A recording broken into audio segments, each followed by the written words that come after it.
Ladies and gentlemen, please welcome the one and only Kashmir. All right.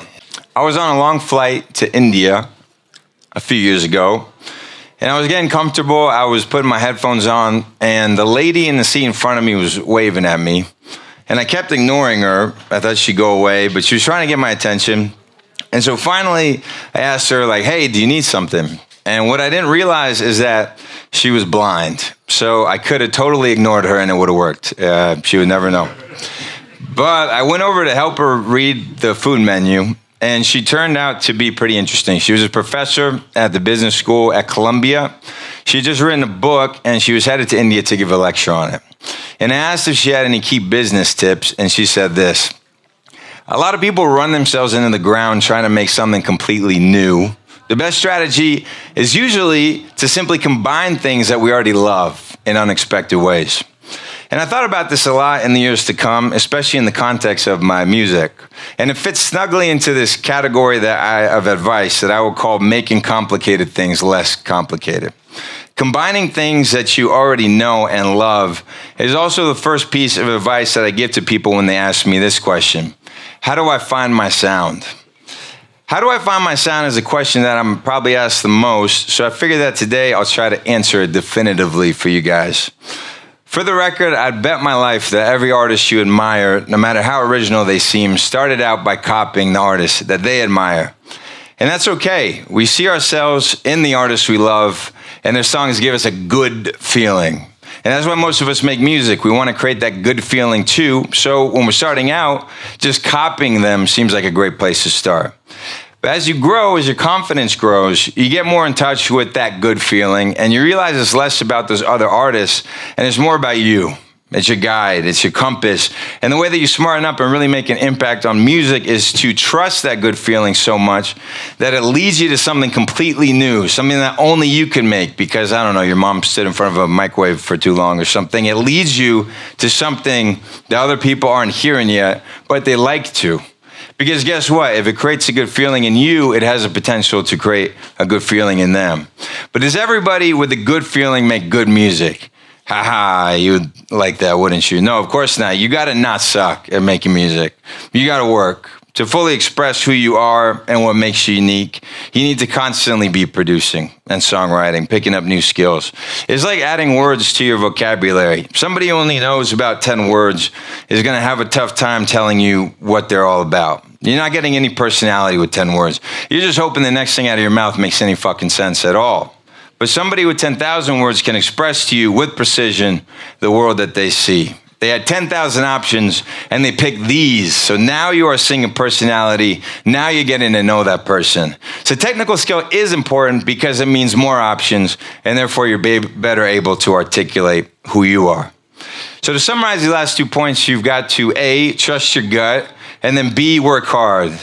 And if you're anything like me, you hear that advice and you're just like, man, that's really fucking boring advice. But it's all true. But what do you do from here? Oh, great. Thanks, Kashmir. I just got to follow my gut and work harder, right? That's kind of boring. But don't worry, I'll try to get more specific. Let's start with the first tip that I gave you, which is combining things. It's all around us. I made a career combining cinematic and Indian sounds with EDM. Uber combined dudes with cars and people who need rides, and Facebook combined social media and old people. So let's open up our minds a bit, and let's assume for a moment that you're interesting. You like house music. You don't just like house music. You also like Japanese music or 80s rock ballads. And why limit it to just music? What movies or parts of the world have inspired you throughout your life? You see, rather than reinvent the wheel, you can simply fuse two unlikely inspirations to form something new. Now you're innovating. Now you're bringing perspective to the table that only you could bring. And so that's my first key of finding your sound. It's that noobs steal, but pros combine. And it's not just a cheap trick. It's think about what we're trying to do here. We're trying to reveal who you are, and you are the sum of a life of interest in many things. So the more we hear those, the more we hear you. And that leads me to my next tip, which is putting new energy into the machine. When you're an artist, you are a machine. All the melodies that you've ever loved, the emotional association that you have, the tendencies and habits that make you you, that is the machine. Inspiration goes into the machine, it's filtered through your unique lens, and out comes a result. It's an idea, it's a song, it's the output. And as time goes on with more and more output, your sound will reveal itself. But to get there, new input into the machine is the key. So here's some of my favorite ways to do that. Working with collaborators, especially a vocalist. Assuming that you're a producer, if you could build a relationship with a vocalist, maybe even create an album with them, your machine is gonna be flying. They'll inspire you, they'll bring things to the table that you couldn't. And it's so much easier and simpler to see what works for somebody else than it is to see it for yourself. And all along the way, your wheels are turning and you're thinking, if this was my project, here's what I would do differently. For me, that was this girl, Dev, who's the singer of Like a G6. Creating her album and all of my work with the Cataracts made it crystal clear to me what I would and would not do when I became KSHMR. The next is sprints, which I find super, super important, super helpful. I do this every time I'm going to make an album or a new project. I put myself in a new environment where the purpose is solely to work and make new ideas. My only job is to create new ideas in that environment. And I worry about whether they're good later. And one thing that helps me a lot for sprints is preparing a lot of new samples, synths, and presets to play with ahead of time. And then I get in there and I force myself to make 3 new ideas a day or 4 new ideas a day. And I set a timer and I don't let myself stop to finish an idea. I just move on to the next one. And then I figure out if they're good later, right? So sprints are super important for me. In fact, I think it deserves its own bullet point, the pre-sprint process, which is to put together sounds, samples, synths, things like that, that'll inspire you and make you a beast when it comes time to work on songs. So putting aside time ahead of the actual process of making music to just collect things that inspire you, it really helps the machine run. And then the last one is listening to other people's music. You got to remind yourself that this is the greatest job in the fucking world, to get to make music, because we love music. So you got to remind yourself always what it's like to simply love other people's music. Listening to music from other decades is really good too, from other countries. There's this cool app called Radio, OOO with 6 O's or something at the end, that lets you pick time and a country to listen to what was on their radio at that time. And I always find that really inspiring. You could listen to like disco music from Japan in the 80s and the 70s, and just, get the wheels turning a little bit. All this is to put new input, right, into the machine and see what you get out of it. So many ideas that come to me while I'm just listening to other people's songs on Spotify or something. And I'm like, oh, that was really dope, but I would do it a little bit differently. And then boom, I'm on my way to making a new song.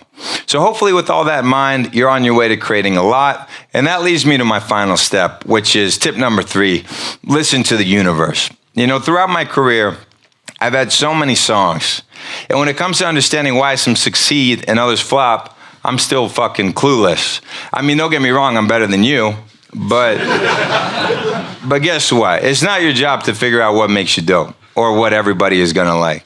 Your job is to create things that you think are dope and that you like and package it up the best you can and offer it to the world. But you do need a few people that you trust that you can send your music to and get their feedback. And they'll let you know when you're onto something. Where a lot of people get stuck is they make like 3 songs a year, trying to get them just perfect, fixing the snare, fixing this and that. It's just wrong. It's wrong. You need a lot of ideas to be constantly sharing with them. Use that sprint strategy that I mentioned before. Then send them to your friends and listen back in a few days on fresh ears. The closest that we are to listening to our own music, the same way that the universe does, the way our friends do, is A, on fresh ears, B, when we don't have 300 hours of attachment to the song, and then C, when other people are around. That helps a lot too. You hear it differently when other people are listening with you. If you can listen to your music the way the universe does, the way people will on their first listen, you'll quickly be able to let go of the ideas that aren't worth finishing and finish the ones that are. Who you're meant to be as an artist, what makes you special, is already within you. Your job is to identify it with the help of those around you and give it a nice, pretty package for the world to digest. And when you bottle it up just right, the feedback will start pouring in. You gotta listen. There's a reason you got 2 ears and only 1 mouth. So you gotta listen to the universe. That's tip number 3. And if you follow these steps, 1, combining unlikely things that you already love, which is the mentality. 2, 2, adding new energy to the machine. That's the process. And 3, listening to the universe. That's the feedback. Your sound, who you are, will not only reveal itself, it'll be unavoidable. And most importantly, you stop asking me that fucking question. That's it. That's my speech about how to find your sound. Now, from there, I'll take some questions from you guys, and I can also open up a project and go through a project with you, whatever you want. You have questions? If you have any questions, please raise your hands. I have a small question. Sure. I noticed that you do a lot of with different cultures, different countries. Sure. India is a good example. I think you made an album almost completely with Indian artists. Yeah, I'm doing it now, yeah. How do you cope that in your career? Is that like something you always wanted to do, or is it like naturally that you need to do that? Well, no, I think I spent the beginning of my career just wanting to really be like other people. Like, I really loved hip hop, and I wanted to be like Dr. Dre, or even in the beginning I was rapping, I wanted to be like Tupac or Eminem. But then as I got a little bit older, being Indian and having visited India my whole life, I got interested in what that would be like, how to incorporate that in my music. And going to India, and because I didn't think I want to go to college. And Asian parents are like really into college, right? So I got sent out there to live in India with my grandparents, and they were supposed to basically get this idea of music as my main pursuit out of my head, to treat it as a hobby and to focus, on school. But that led me to spending, months living with my grandparents in India, and I came back kind of understanding how small America was in the grand scheme of things, and how there's so much inspiration out in the world. There's so much culture. India especially has a really formidable music and film scene.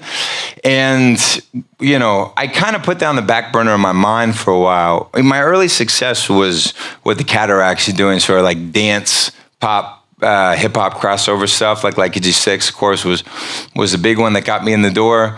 But when I started Kashmir, I knew that I wanted to draw on something more personal to me. And so the project felt more personal. I mean, instead of making songs about popping bottles in the ice, I was making songs, that had a little bit more to do with me, my culture, and things that are less trying to acclimate to the scene and more being like, hey, I find this really interesting. I trust my production skill enough. I'm going to try to bring people into this world.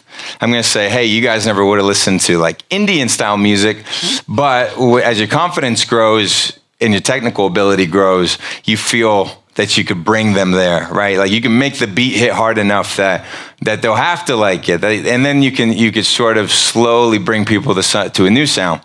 But yeah, I think for me and the kind of music that I make now, it's just so much more fun. I mean, you got your normal synths, which I still use, but when I can incorporate real instruments, you just get this emotion immediately. It's like a cheat code, and there's so much emotion and culture to draw from all around the world that it's just a huge resource. Yeah, and I was honored because I was with you in Mumbai when you were playing a few tracks with the Indian guys. The passion that you give them, the how they were on stage, man, it was like they were like bouncing and fireworks and you were like also getting new energy. Mumbai, I think the Post Malone cons. Did we do Ultra in Mumbai? Yeah, and I was there as well, and I saw the passion you had with I think it's most of them are still kids from India. Yeah. They're not really old. Yeah. They already had they have a little name already in India, but the passion you guys had I was like, my mouth was like straight up open. Great. I was like, wow. That's awesome. Is that also important for you? Like give the lessons you're telling us now, the tips also to the new generation, like the younger generation, you listen really good to them as well? I don't know if I understand the question. Well, is it important for you to give the life lessons and the inspiring lessons you have in the music industry on to the new generation? Oh, yeah. I enjoy teaching and talking about this stuff a lot, for sure. And I really like making the sound packs. And By the way, Andrew, my label manager's here. Where you at? I'm supposed to plug, Dharma, in case you guys don't know. That's what I was pointing at. Yeah. So Dharma Worldwide is where I host all my sound packs. Unlike Splice, you could download them as one thing for a much cheaper price. Very convenient. And no, I mean, I love Splice, but we make it easy. And we got my plugin, my newest plugin is the Cashmere Reverb, which we just did an update of. And it's super great. It saves you lots of time. And I use it all the time. So yeah, it's all on Dharma. So make sure you check that. And I think we're giving everyone Cashmere Reverb who came, right? It's on the chairs. So you have like a code on the chairs. Yeah. Get your free, well, I love that one. So yeah, it's a really great reverb, but more importantly, it gives you all these tricks that all the seasoned guys do, which is like sidechain ducking. There's even some like really advanced stuff where if you hit a chord, it'll make sure that reverb doesn't clash with the next chord when you hit it. So you get this super clean sound. You can do like a reverse thing with it where you hit a chord and then it sweeps up into the next chord. You can't find it anywhere else. So have fun. Cashmere Reverb is fucking sick. Before you're going to start a project, one last question. The line that we have today, we had like Q&A with the A&R Spinning. Yeah. We had some artists, Juicy M, Lady B. But the red line is, and I want to hear your thoughts on it. You already said a little bit in your presentation. Yeah. How important is it to be authentic, be real, be yourself? How important is that? And how important was it for you in your career? No. It's important. I think we all know it's important. It's like that's the tricky thing. We all know it's important. I think it's harder when you're the artist getting started. Like, what the fuck does that mean for me? I'm being authentic. Like, all right, I'll be authentic. No one listens to my fucking music. It's going great. But I'm still authentic. I'm being me. So I think, what I tried to get across here is you might not even know what yourself being authentic means. It's really important that you take, like if you imagine your goal is this mountain, right, in the distance. You got to start thinking about a structure that's a little bit closer to you where that bridge doesn't extend indefinitely into the fog. You bring that bridge a little bit closer so you could see the step to get there. And you start making something that could be complicated, less complicated. So are you being authentic? That's such a big question. But what you could do is you could take two things that you love that are maybe unlikely to be connected. And that's authentic to you because you're connecting two dots that other people wouldn't. So who you are is this really complicated, messy thing. But as an artist, what you're trying to do is take that mess and you're trying to turn it into the edge of a razor. Here's one thing that's a little bit different about me. Two dots that I would connect, that other people wouldn't connect. That's how you cut through. And just like a razor, it opens up from the point. And as you get more into the game, you get your foot in the door, you can introduce people to the other things that interest you, the other things that make you you. But at first, the point of that blade needs to be sort of sharp. You need to kind of figure out, all right, authentically, I'm all these things, but what's one idea, just one idea that I would think of that other people wouldn't think of? Two things I would combine that other people wouldn't combine. And you let that be the edge of the razor. You let that get you the cut in the door that you need. So absolutely, you got to be authentic, but I'm always trying to think of like, okay, practically, what does that mean, right? Because it's tough as a new artist getting started. I think that's tough. Yeah, because you started off like maybe you want to copy your favorite artist or whatever. Absolutely, yeah. That could be like in the process of getting authentic. It's like obvious that you like get inspiration from somewhere or like want to do something that somebody else already has done or whatever. Sure. Because it works. To find your own. I mean, that's what's attractive about it. It's like that worked. That gave me a good feeling. So your first impulse is to just do that thing, right? And it's a lot scarier to go through the whole process of writing a song or writing an album, hoping it's going to result in that feeling, especially if you're doing something that hasn't been done before, because there's no template for you. There's no road that's already been paved. So it's scary. Yeah, and even where I'm at, I mean, I should have all the confidence in the world now. It's still scary when I'm embarking like on this new hip hop album. It's scary. I got to act like I'm confident, but really I'm just replaying moments in my mind where I took a leap. And in the end, it worked out. So if you score a couple touchdowns, you know what that feels like. You can sort of remind yourself of that. But when you're first getting started, you don't have any touchdowns, or when you're goals, you know. It's football. But it's hard. You don't even have a memory to call upon, right? To give you that confidence as you do something that you've never done before. So you just, you have to be brave. And you have to turn it into smaller steps, you know. So for you as well, you're still able to be a little bit scary over what's coming out or what's going on. Oh yeah, for sure. But I know that acting like you're not scared is very important. Yeah. Because if you're doubting yourself, you never get to step 2. You're stuck on step 1. No, but in the end, I think that makes you a real person. Because if you're not scared, you don't have the right passion, you don't have the right drive. You're not challenging. You're not challenging. Right. So you need to have that little bit of being scared of your own passion. Yeah, absolutely. Any questions from the audience? Because he's on a roll. No? Oh, yeah. There's a cube, yeah. Is the cube on, guys?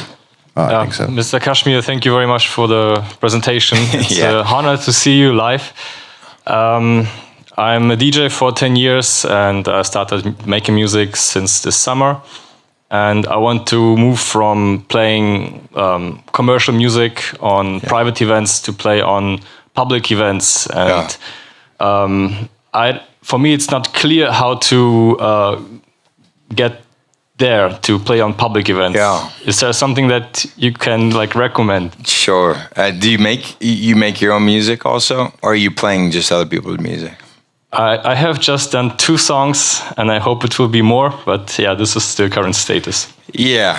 Well, it might be a little arrogant to think you just made 2 songs that people are going to book you. You know what I mean? I know. And they probably suck. I mean, right? My first 2 songs sucked, right? So I think you need to humble yourself a little bit and realize that DJing, who cares? Honestly, making music is where it's at. And you got to get really good at making music. I mean, when I go to perform, they don't book me because I'm a great DJ. Honestly, I'm not a great DJ. I fucking just hit the sync button and I play 2 tracks together. But I've made so many songs, right? So you got to just make your own music and then build a buzz that way. And then you'll get booked for shows. And then but it starts with the music first. So I would just keep on making songs. But I will say that you have a nice perspective. As somebody who going from DJ into producing, I think that's actually a really valuable perspective to make music from, because you're thinking about how the crowd reacts, I went the other way.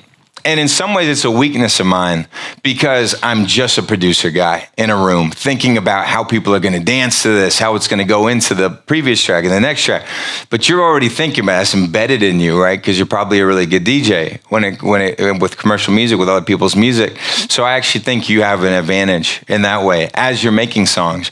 And if you are maybe more of a DJ than a producer, I really don't think there's any shame in getting somebody who spent more time producing to help you in the beginning. I didn't have time to go into it here, but I wanted to talk about delegating because it's a skill I've had to develop over time. And we talk about connecting unlikely things, connecting people and just connecting the right people, the right situations to make a song come out. That's kind of more the classical definition of a producer anyway, right? Like Quincy Jones, he didn't play every instrument like we do now with a computer. You play everything, but he get the right people together to make the Michael Jackson albums, right? So if you feel like you're more of a DJ, I know you're not Quincy Jones, but we'll get there. But yeah, you could also put the right people together. Some people don't have the appetite for sitting in front of a computer, and I get that, and that's fine. It doesn't mean you can't make music. Maybe you get other people to help you too. That's a path for sure. Does that work? That's Great cool. question. Thank you very much. Yeah, for sure. I think you want to do a project maybe later on, show some stuff. I just have one question because I had the honor to see you a lot of times this summer and the years before. Yeah. You really made a show. Visuals, it's like a movie. Yeah. The great thing is you put it in a different language. Yeah. In every place you go. Yeah. Wow. At what point in your career were you okay, I need that extra, make a show, make Dharma get more out there? At what point was important for you that, okay, we need to make, because it's like a video you're watching for 1.5 hours. It's amazing. Yeah, well, story was like really important to me from the beginning. From the music videos that I did, also just thinking about a story as I was making a song. That was a big driver for me to help picture the world. And before my production ability had really caught up to it, that was my dream with KSHMR, right? Like I wanted each song to have this cinematic thing, to tell a bit of a story. And then when it came time to do my show, I thought, how cool would it be to actually have a story, an animated story up on the screen? And that also kind of goes back to my point about connecting unlikely things. Like we all like stories. We all like movies. We all like, anime, cartoons. So why not connect it with a dance show? Why wouldn't people like those two things? And then as I went, I think I performed my first festival in Brazil, at EDC Brazil, and I realized how much better it would have been if the story was in Portuguese. And then I thought, why not do it for every country? And, as DJs, we get up there, we try to learn a couple words, obrigado, or whatever. But what if we had a whole fucking story in their language? Instead of somebody yelling at them in English the whole time, they got the story that is obviously made specifically for them. I think that would really bring people in. So that was another, I guess it just kind of snowballed, But yeah, when I was ghost producing also, it was nice to look at dance music from an outsider, on the outside looking in. Because I didn't have all these attachments to what's cool, what you're supposed to do, what you're not supposed to do. And I remember looking at the crowd and it looked like a big army to me. And then I looked at the DJ, he looks like this big general marching them. And so I went back and I started to work on the track that eventually became Tsunami. And it was like dun, dun, dun, dun, dun, dun, dun. And actually before the drop it said, "This is Sparta." And it was bumped, da da da da da da. But of course we changed that. But looking at it, being able to look at a scene and to sort of blur your eyes and everything that on the surface it is, the BPM, the way they're dressed, and you can blur it and then you blur it and then your mind just sees the essence of it. And then you could see what other people aren't seeing, right? Like in that moment, because I didn't have any attachments to the scene. I saw it as this general, as this army. And it's like, hey, that's a weird but kind of cool way to see it. And that could lead to inspiration. So as you're working on things, I think it's important to try to blur all the surface level features of it and try to figure out what is the essence of this thing that connects with people, that drives people. Because it's never the stuff that people look at. Like, at record labels, oh, this guy's really high, this BPM is saying, but on some deeper level, there's like a human thing, right, that's working. And it's your job to connect to that. And now you're making decisions that still keep that connection, whatever is driving people because of this genre, but you're not stuck to that genre. You can make tweaks that are still going to work because you're really thinking about more the people and how it's being received by the people more than the surface level features of it. So yeah, if you can do that, if that makes sense, blurring your eyes as you look at until you see its essence, I try to do that a lot. Yeah, I love it because you're in the movie, you really connect to your audience in the same language. So it's perfect. I saw a lot of live artists with you as well. You take a lot of live artists with you on tours or the countries that you are. Yeah. I always also remember one at Perukerville, you had like 50 live audience, women on a choir, you had drums, you had everything. Yeah, I'm glad it felt that way. It was amazing. Oh, how much? Yeah. How much was it? Yeah. They were like 50? Oh, 12, all right. Yeah. I'm a good exaggerator. But is that important for you, being able to give some live feed to your music set? Yeah, I love that. And I would do that all the time. It's really cost prohibitive. DJing is like highway robbery. You show up with the fucking USB, and so it's not, other people who have bands, it's much, much more expensive. So when the festival is willing to cough up a little bit more money for that, or if it's my own show, sometimes I'll just break even, but I'll do one of those shows because I really love doing them. Yeah, I absolutely love doing those shows. And it's nice because there's a lot of cinematic stuff going on in the music. So to build it up with a little mini orchestra, yeah, it's really fun. And can we expect a little bit more from that? And will you develop that into the future? Yeah, absolutely. We are planning on it for sure. Okay, you cannot tell anything. Any questions from the audience, guys? Because he's like really open right now. You can ask him almost anything.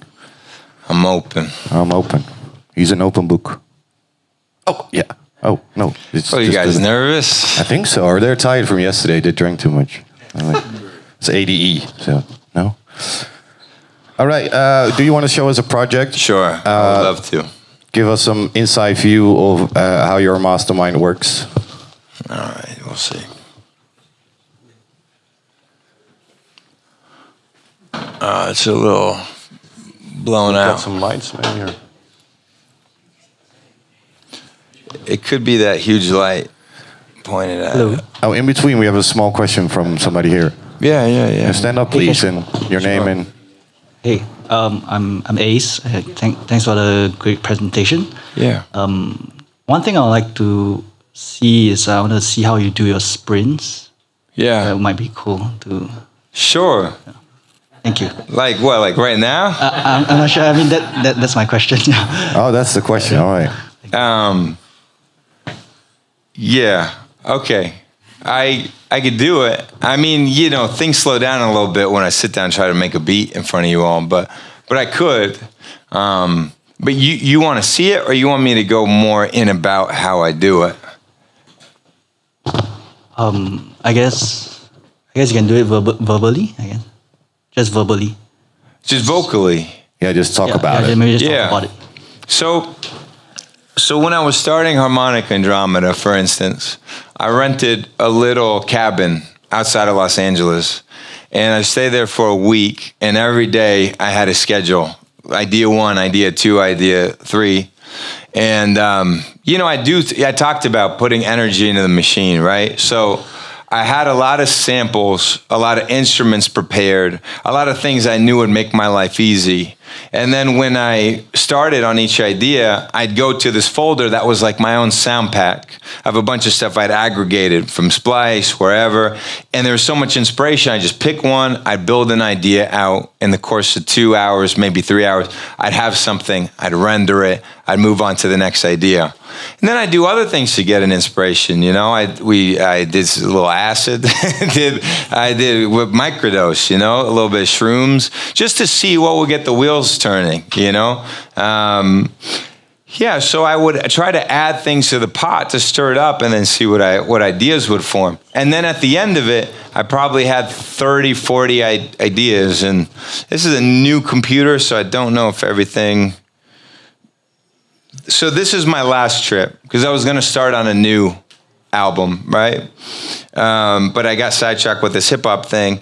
But this is what I did in a week. A bunch of little ideas. Look how long they are. They're like 20, 30 seconds. But most of what you need to know about a song is usually there in 20, 30 seconds. You can get the vibe. And then you can suss out which ones are important to you, which ones are worth finishing. And you're also, the thing that's going on behind the scenes there is you're staying more in the mindset of how other people perceive your music. Because when you're 100 hours into working on a song, your perspective is pretty much completely lost. Right? You have to like recall what it felt like in the first hour, but you're just hanging on for dear life, trying to it's a good idea because you felt like that in the beginning, and now you're trying not to fuck it up, right? But this is keeping it for as long as you can in that stage where you are still in tune with the universe. You're still in tune with how people are going to perceive and interact with your music, because they're going to get that first gut reaction. And as much as you can, you kind of want to stay in that mentality before you commit. Once you commit, it's a necessary evil. You're going to spend hundreds of hours on the song, whatever. It's fine. But before you commit, you kind of want to make sure that the right mentality was used to decide whether it was worth finishing.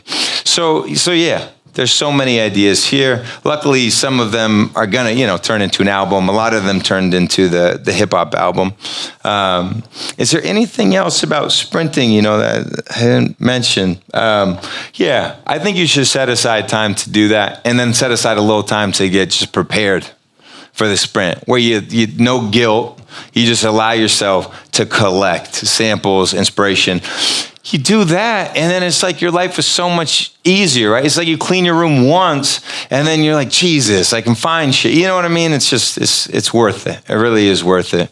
And up here, I don't know if you can see it. This is, this I guess was, Big Bear Master Library. Big Bear was where I got the cabin. And this was all the stuff that I used for harmonic and Andromeda. We have a screen on the left side as well if you want to see. Yeah. It's not I that think we it's don't want to look probably really that light. Yeah, it's the lights. Yeah. But we want to make you look beautiful, so. Okay. Yeah, true. Can you, but I mean, it's pretty rough, right? I mean, that's pretty bad. Can we turn the lights off, or is that difficult for you guys?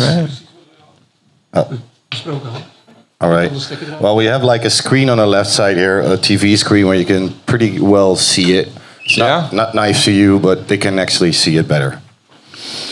Okay. Well, so this is a new song that I haven't released quite yet. I'll just play through what it's supposed to sound like. Here you go. Oh, this is fine. I'm gonna dance till I feel my feet no more. I'm gonna love like I never loved before. And when you go, I'm gonna leave all of my tears on the dance floor. Don't wait for me, don't wait for me. I'm gonna dance till I feel my feet no more. I'm gonna love like I never loved before. And when you go, I'm gonna leave all of my tears on the dance floor. Don't wait for me, don't wait for me.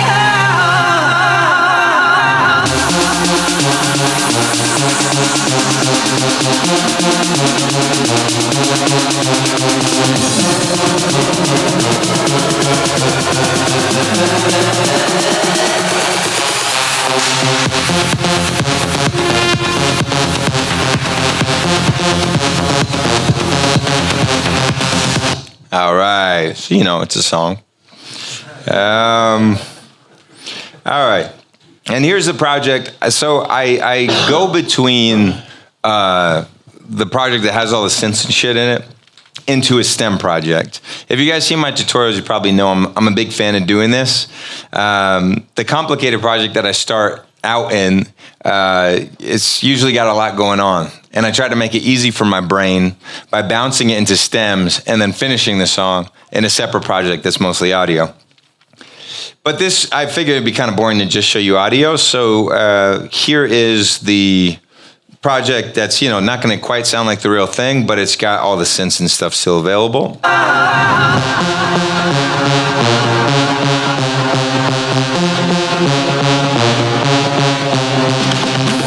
is the Serum pad.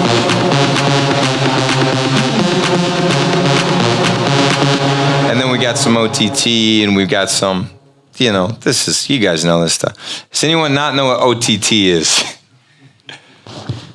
You probably wouldn't say even if you did. All right. And then this is just a shit ton of reverb and delay, and I don't know what you know. I'm sidechaining the reverb. I'm not sure which part of it is most interesting to you. To me, I would say that this lead is pretty interesting. Just because I like that it's like detuned saw that instead of adding more voices, I just took two oscillators, panned one left and one right, and then they have this modulation going where they sometimes become mono. So I don't know if you can see that little dot.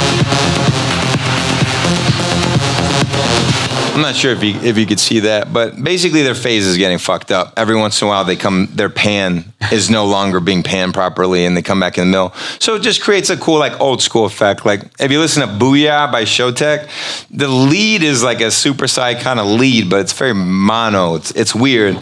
And it's not usually what you think of as sounding big, but then with the reverb and everything, it gets big. So anyway, that's what's going on with our lead. And then the bass, I actually asked Hardwell on his, what is it? What is the big Calvin song? It's called When You Touch Me. Yeah, Miracle. There you go. I asked him how he did his bass on his remix, and so he walked me through it. Started out with this patch, and then I did. Oh, that was weird. The one was weird. There it is. So it's, for starters, it's a nice patch with a nice attack that I found. And then this thing on here, bassline, it gives some width by messing with the harmonics on the side. And it just makes it sound way more louder, you know? And we got the black box distortion and the OTT, and then this harmonic maximizer dealy. And then I'm combining that with the kick too. You know, I just made a kick. I put in the key of my song, which is F. And, you know, I don't know. Am I boring you guys? What is everyone trying to do with their life that I can help? In between, we have a questionnaire. He's already got the cube. Maybe he can help you out. Yeah. So as a producer, the last year I've been releasing melodic techno. Okay. And my question to you is, what is your opinion on releasing in slightly different genres? Because I often find myself making different stuff, like more techno, or then sometimes more Afro house. And so I like all of that stuff, but I don't know, like, should I release it? Is it going too broad or not? Should I stay in the same lane? I don't know. Yeah, I mean, I will say that early on, it's nice to build a relationship with your fans where you got a sound, they like to go to you for it. When they come back, they get more of that sound, and they build a relationship, an emotion with how it feels to go and listen to you. And a lot of people are going to feel betrayed if it's different every time. Now, I'm not saying to limit yourself, but early on, like I was saying with that razor, right? It might be the smart thing to do to take one thing that you think is a worthy idea of doing a few iterations of. You like this concept, and you're going to do 5, 6 more versions of it so that people can develop that relationship with you. I think that probably is the smarter move. Unless you have something unique, specific you're doing, like if you were, I don't know, like the guy who put trumpets and everything, you know? Oh yeah, there is a guy like that. Yeah, that's Timmy. Yeah, but you know, then you might be able to switch between these genres, but that's the common thread. They have an attachment to that. That's what you're bringing to the table. If you're just kind of doing a version of house or a version of like, you know, and you're all over the place, it might be a little bit hard to build as a listener a relationship. When I'm feeling a certain way and I go to you, am I gonna scratch that itch, right? Yeah. So yeah. I would say you collect maybe all those songs, but you be a little bit more pointed and deliberate with the stuff you're putting out to build a certain relationship with your fans. Yeah. And then at one point, when you like further in your career, you have the opportunity to just release whatever you want. Yeah, right? yeah, I think so. Yeah. I mean, look at Maddox, right? Like Maddox has made like a bunch of kind of the same song, right? Like this vibe is super similar between all of them. But when you want a remix in that vibe, you know exactly where to get it from. I think he's kind of a genius for that. You know, sometimes restraint is... It's harder. It's kind of more of an expert move. Okay, all thanks. Right. We got 2 minutes left. Okay. I don't know. I could break this song down, but you know, there's a kick, there's a bass, there's synths. Yeah, vocals. Yeah, there's vocals. Yeah. Nice vocal, actually. Oh, thank you, man. Yeah, really I can't. Well, I didn't do it, but she did it. She did good. So, what can besides the sample pack, guys? There are like free stuff here. Get it. It's all free. Get it.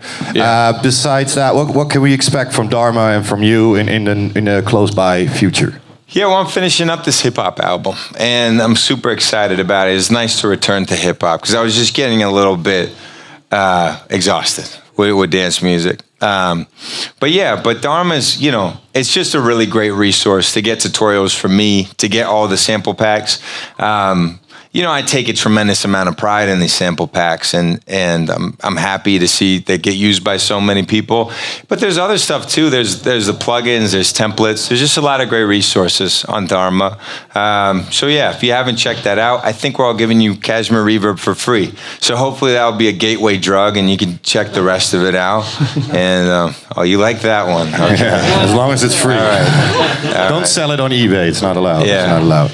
Yeah. Another question. What can you're playing tonight? The Spinning Sessions. Can we expect something from you that's like what we never heard? Or do you have any surprises for us tonight?